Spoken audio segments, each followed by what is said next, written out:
manière wala à leur façon. Alors les deux un peu parce que bon en tout cas bu fekkee ni dañ doon wax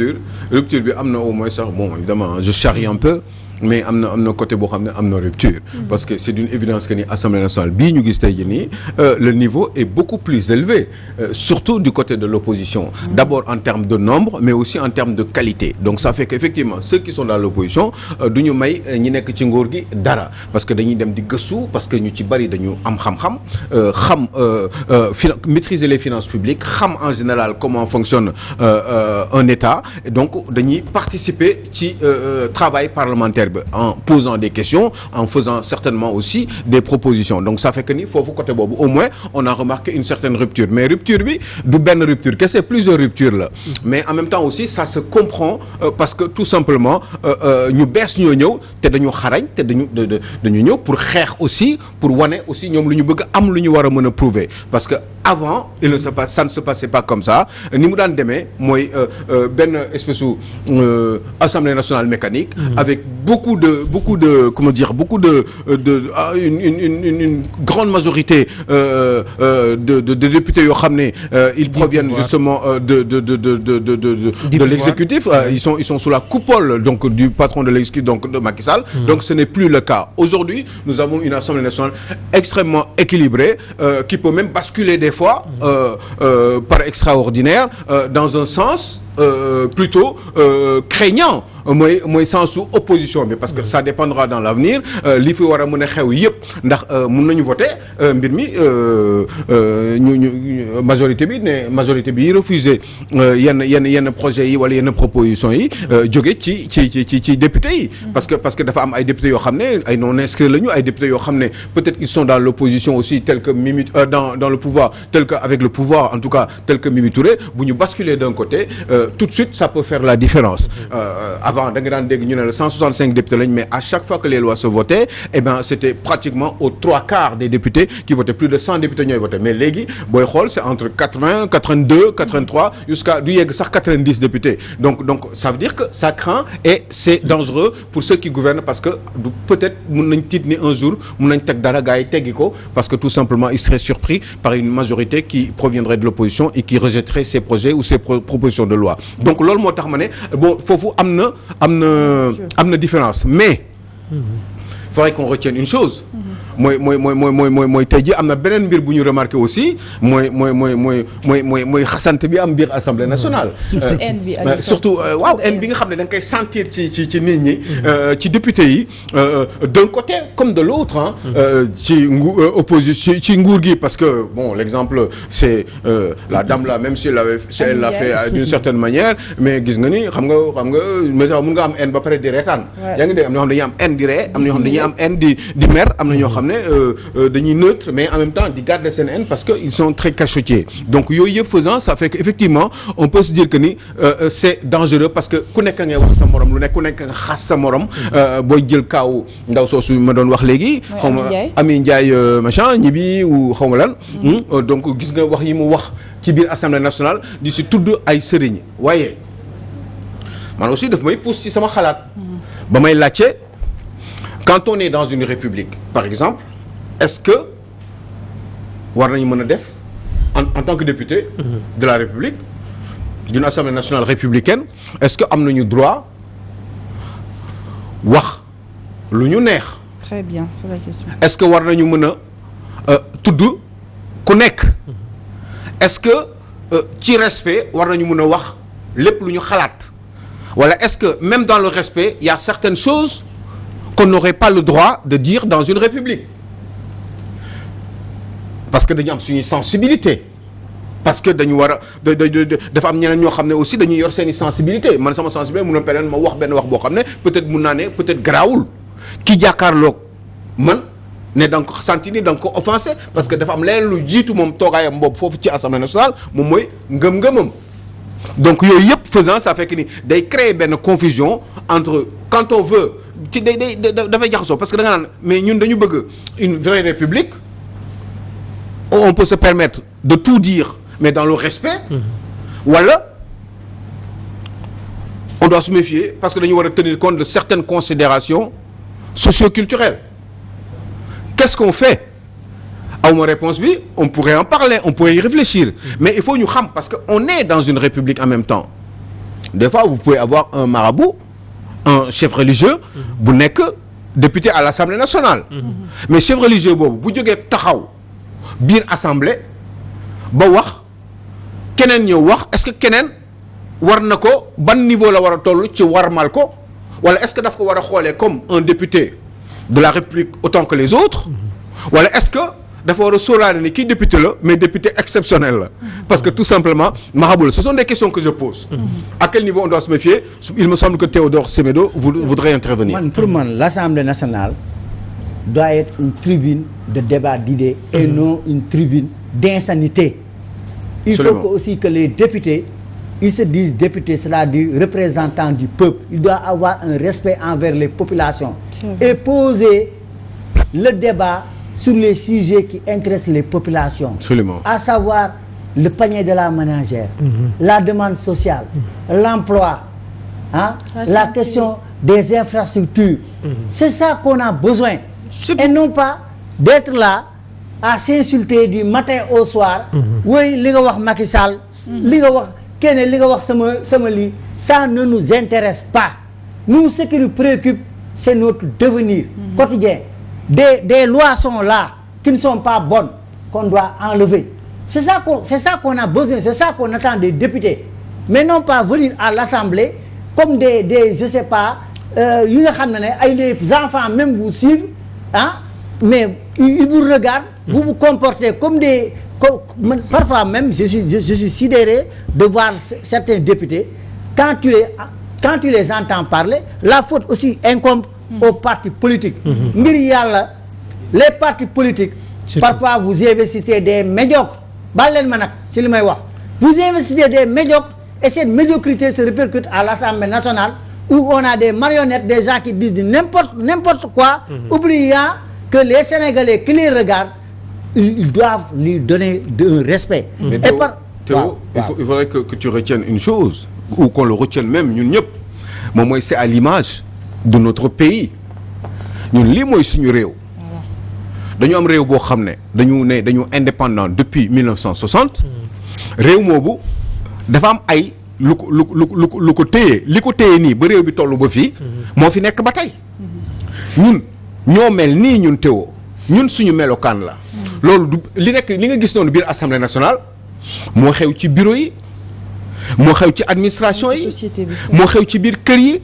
moo xew ci ngénte yi moo xew ci tuuru ñi ngay gis ni moo xew ci mariage yi c'est le reflet de la société ñun Théo ñoo mel noonu yow boo nekkee di waxu il faut que ñuy wax lu ëpp important li intéressé sénégalais yi mais Théo yow peut-être que tu es en train de dire yow li la intéressé yow mais est-ce que lii véritablement ñoo intéressé sénégalais yi dans leur majorité parce que bu fekkoon dëgg-dëgg ñoo intéressé sénégalais yi bés bu ñu leen di votel ñoom mais Théo que nu mu tudd le monsieur là Théo xawma lan ce monsieur député là bi nekkoon mais Théodore Monteil mais kon dina nekkaat député c'est vrai bu fekkoon ni ñun yow Théo nañu waxante dëgg rek ci yàlla rek a fi nekk bu fekkoon ñun neneen la ñu meluñu nii li xew assemblée nationale kon Théodore Monteil boobu day nekkaat député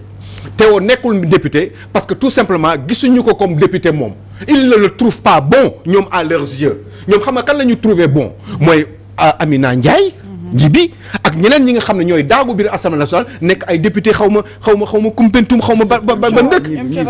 yaa ngi dégg ak ñoom Thioromaki Kouramaki yaa ngi dégg donc forcément je retiens même pas leur nom damay dégg nii rek yaa ngi dégg bu ma la waxoon du ma la mën a xàmmee ni man kii mooy diw parce que xamoo ma leen ndax dama leen di dégg tellement li ñuy wax ces insanités là yi ngay wax noonu donc c'est une honte donc Monteil ne peut pas être député parce que sénégalais yi bëgguñu Monteil sénégalais yi Kouramaki la ñu bëgg parce que man du ma gis Kouramaki ci loolu ci liste man moo la wax démb fii di ko votal man il suffit ma gis ko du ma ko votal. mais Aliou Sow à qui la faute est-ce que tey jii nekkul sénégalais ñoo xamul nan la ñuy choisir ñi nga xam te ñoom ñooy député. parce que duñu xool programme. bon alors on va encore dire ñun dañuy xeeb sénégalais yi wala yu demee noonu mais il faut arrêter. c'est pas vrai lii moo fi xew ñun noonu la ñu mel ñun ñoo bëgg loolu ñun du ñu dem dans le débat de fond ñun du ñu toog di taxaw quand Moussa Baba parle du budget quand j'entends ou Guy Marius Sagna parle avec Mansour Faye eh bien moi je suis content parce que dama ne xale bi moom dafa dem toog ay calcul dafa gëstu toog avant mu ñëw toog ci taabal yi am na lu mu gëstu am na dafa dem xalaat dafa am lu nekk ci bopp bi mais des gens comme ça y en a pas 20 à l'Assemblée nationale 20 amul 30 je suis gentil amul fanweer yu mel noonu ñoo xam ne wala buñ ko nekkee dañ leen di nëbb duñ leen fësal ñi ñuy fësal mooy ñi nga xam ne dañuy xeelwaateeg j'ai mis du bleu vous avez mis du bleu machin man dama sañse ay le bleu me va si bien vous yow demal changer ce garde-robe mais y a 2 minutes de perdu à l'Assemblée nationale en disant des choses pareilles am nga 2 minutes yow si sa temps de parole nga am 5-7 minutes nga jël 2 minutes di wax ci waxu sa sañse wala dama civilisé wala yow demal changer sa garde-robe wala yi demee noonu am na leneen loo xam ne waroon nañ ko ci mën a wax parlons de ces gens parlons de ces talibés par exemple tey jii nii par exemple il se passe beaucoup de choses ak li Macky Sall def noonu mais on peut parler de ñu discuter ci mbirum talibé yi ñu discuter pour séddoo nan la ñuy séddoowee alal réew mi quelles sont les priorités Macky Sall priorité yi mu teg ni tey nii ci réew mi est-ce que yooyu baax na wala baaxul moi je vais dire si je dis baax na dinaa expliquer pourquoi baaxul. ci loolu sax lay ñëw Aliou su ma nee baaxul. dinaa wax man lan moo tax baaxul dinaa ko taxaw à tort ou à raison mais au moins nit ñi dinañ dégg te ku si nekk di nga am loo jëlee ci wax yi. waaye loolu amu fa ñun ñoo bëgg lii Montey tu ne peux pas être député parce que les Sénégalais ne veulent pas de toi ils veulent de Kouamaki. et puis surtout yaa ngi koy junj sànq ci taalibe sax la ñuy daal taxaw Aliou Sow parce que les daara désormais pris en compte ki nga xamante ne moom mooy le président Macky Sall jot naa gisante ak ñoom démb ni ki démb ak communauté boobu la di communauté des daara chef de l'État Macky Sall li mu jotee xamle ne que bokk na ci 20% ci fonds yi nga xamante ne dañ ko génnee jagleel ko ñi nga xamante ne moom mooy daara est-ce que nekkul jamono ji dafa commencé di bàyyi xel un tout petit peu ñi nga xamante ñoom ñooy daara yi. non li ma ko waxee comment dire li mu wax noonu bu commencé di ko def maanaam chaque année mu dóor plus de 7 milliards 500 millions autour de 8 milliards ci daara yi eh ben ce serait extraordinaire. je vais vous citer juste ay détails yoo xam ne daf ko wax pour l'histoire Macky Sall nee na dina recruter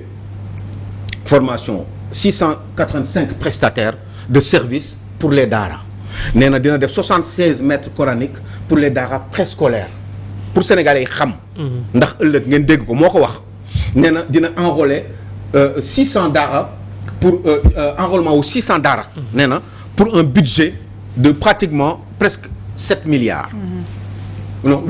7 milliards 533 millions. presque 8 moom noonu presque 8 milliards. nee na dina construire 5 daara modernes ci montant wu global pratiquement buy dépasser 1 milliard loolu mu wax. bu fekkee ne da koy def chaque année mu def autant en 5 ans le problème il serait réglé. bu fi nekkatul keneen ñëw bañ ko dindi continuer ko parce que nguur continuité la. est-ce que dina ko def en tout cas bi mu ko waxee waa daara yi kontaan nañ trop. tëb nañ di dal vraiment nee nañu lii lañ doon rêver. maintenant il faut qu'il mette ça en pratique man pour man lii war na mën a yomba. war na mën a yomb ça fera à peu près 30 milliards par rapport ak moom li mu sóoraale pour mu mën a nekk pour loolu mën a nekk à peu près est-ce que dina ko def wala est-ce que du ko def man pour man 30 milliards war nañ ko mën a jëlee ci réew man du ma nekk président de la République soxla 30 milliards pour régler benn problème te du ma ko lijjanti. mais pourquoi attendre maintenant mu bàyyi ba tey ji ñu commence di jël ay dogal ngir jàppale wala boog ngir bàyyi xel conditions yi nga xamante ni waa daara bi ñu ngi koy dund. xam nga loolu kii sama doom ji. Awa Condé Galas loolu bu ko defee moom moo xam lan moo tax mu def ko moi je pense juste à une chose moom mooy xam naa de bu fekkee dañuy rafet njort dañu ne nguur boo koy doxal munoo defandoo lépp en même temps mbir yi da ngay teg par priorité maintenant nag man sama priorité mun na bañ a nekk yow sa priorité en tant que président de la République mais dans ce cas là ça veut dire que man sama priorité amul importance ndax yow la ñu fal pour nga doxal léegi est-ce que li mu koy doxalee noonu la est-ce que dafa toog est-ce que c'est pour des raisons politico-stratégiques pour am benn espèce u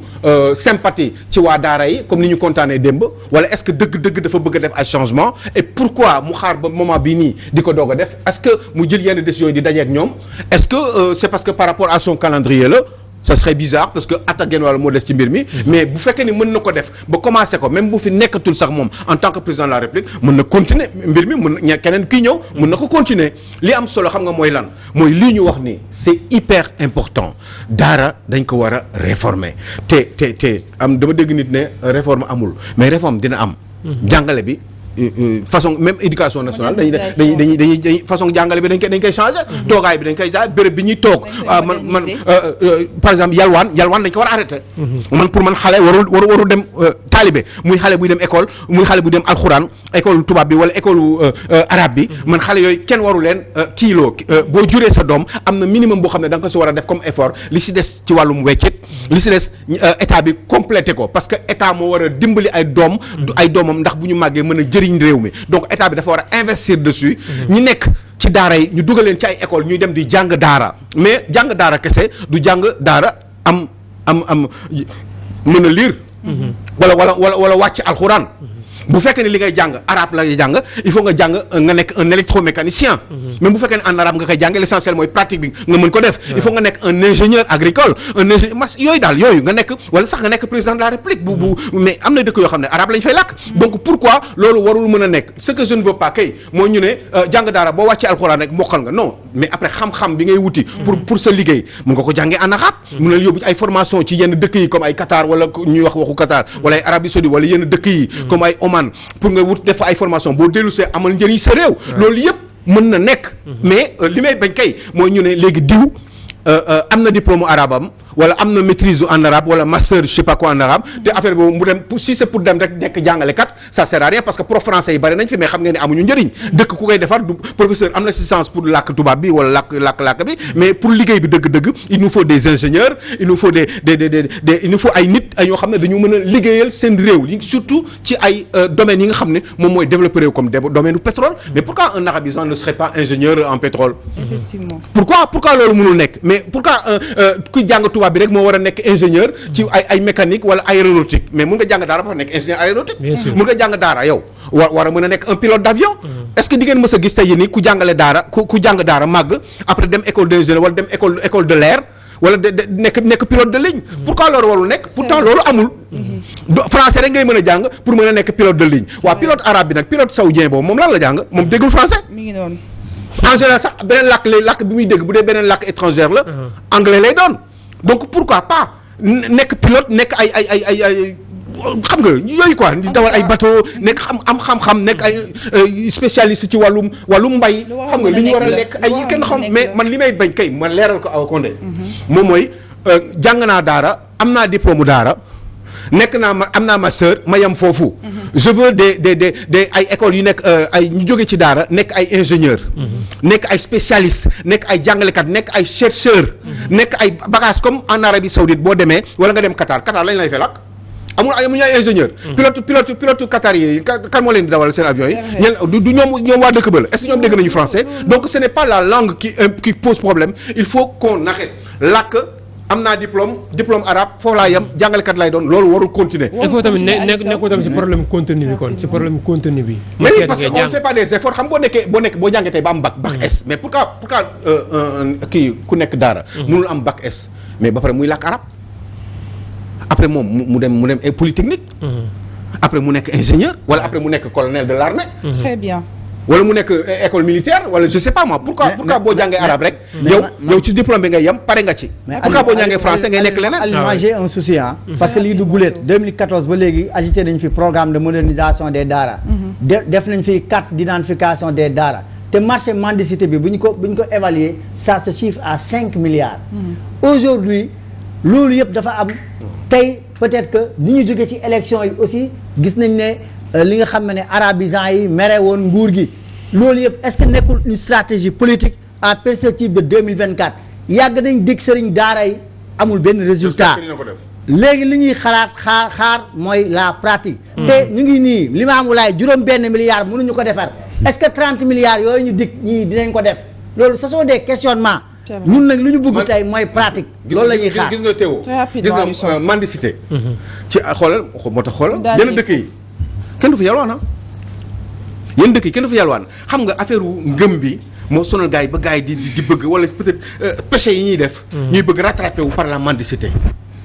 yaa ngi dégg da ngay gis nit mu nekk ci otoom yor alal bu dul jeex ñu ne ko yow il faut ngay saraxe chaque jour soow léegi chaque jour moom doomam yaa ngi ci biir mi ngeen di yóbbu école yoo xam ne ay 100 000 francs la leen di fayal ba pare bu demee ci embouteillage bi gis na benn xale yaramam dawul gis nga état d'esprit boobu loolu il faut ñu dindi ko suñu bopp yaramam dawul de wàccee na vitram jox na xale bi soow bi yéegaan na vitram moo bàyyi na xale bi ci tali bi ak ay tànku neenam moom dem na yóbbu doomam ci école boo xam ne 100 000 francs lay fay par mois donc man état d'esprit boobu boo demee ay Gabon yéen dëkk yi ay mendicité amu fa pourquoi ñuy bëgg mais yalwaan rek kenn waru ko def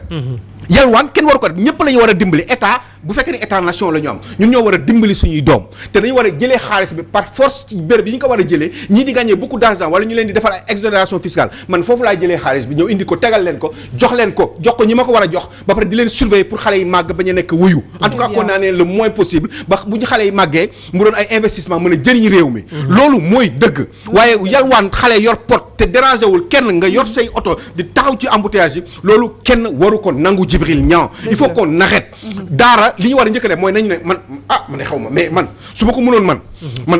bu ñeewoo suba teel semaine prochaine benn xale dootu fi taxawati ci tali bi parce que c'est une honte yow nan nga mën a nekk nii gis benn xale bu ndaw mais xale bi yërëmoo ko xanaa mais xale boobu mën na nekk président de la république amaana xañ na lu tuuti rek ngay def ci moom yow nag nga doon état nga ne da ngay seetaan loolu nga ne da ngay bàyyi sëriñ daara yi ñu def lu leen neex ci loolu ñu naan yàlla non sëriñ daara yi da nga leen di fay par weer ñuy jàngale nga leen di fay comme ay professeur comme professeur de français comme professeur de ceci comme professeur de cela ñu nekk ay